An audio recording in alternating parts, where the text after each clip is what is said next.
కర్నూలు జిల్లా ఆలూరు తాలూకా తెలుగుదేశం పార్టీ అభ్యర్థి బడుగు బలహీన వర్గాల ఆశాజ్యోతి వీరభద్ర గౌడ్ని దేవనకొండ మండల ప్రజల అభిమానులు కలిసి తమ అభిమానాన్ని చాటుకున్నారు. కార్యక్రమంలో దేవనకొండ పట్టణం మరియు మండల తెలుగుదేశం పార్టీ నాయకులు, కార్యకర్తలు, బీజేపీ మరియు జనసేన ముఖ్య నాయకులు, కార్యకర్తలు పాల్గొన్నారు. అలాగే తాలూకా ఆయా గ్రామాల టీడీపీ సీనియర్ నాయకులు, కార్యకర్తలు, ప్రస్తుతం వివిధ హోదాలలో ఉన్న టీడీపీ నాయకులు, కార్యకర్తలు, నందమూరి నారా అభిమానులు, బీవీజీ అభిమానులు, ఐటీడీపీ, టీఎన్ఎస్ఎఫ్, తెలుగు యువత టీం మెంబర్స్ అందరూ పెద్ద ఎత్తున పాల్గొన్నారు.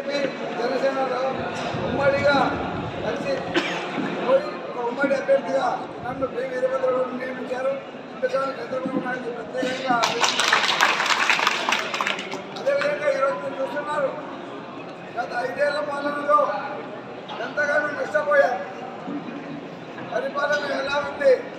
రాజధాని లేదు, మద్యం ఉంది, మరి అభివృద్ధి ఏమి లేదు, స్టాండ్ మాఫియా, అది ఇవన్నీ కూడా చూస్తుంటే రాష్ట్రం ఎక్కడ పోతుందో అని ఆలోచించి ఈరోజు రాష్ట్ర ప్రయోజనాల దృష్ట్యానే ఈ ఉమ్మడి ఎన్డీఏలో చేరి ఎన్డీఏ అభ్యర్థిగా నేను జరుగుతుంది. అందుకోసం మనం ఎక్కడ పోయినా కూడా జనసేన, మరి పవర్ స్టార్ పవన్ కళ్యాణ్ జనసేన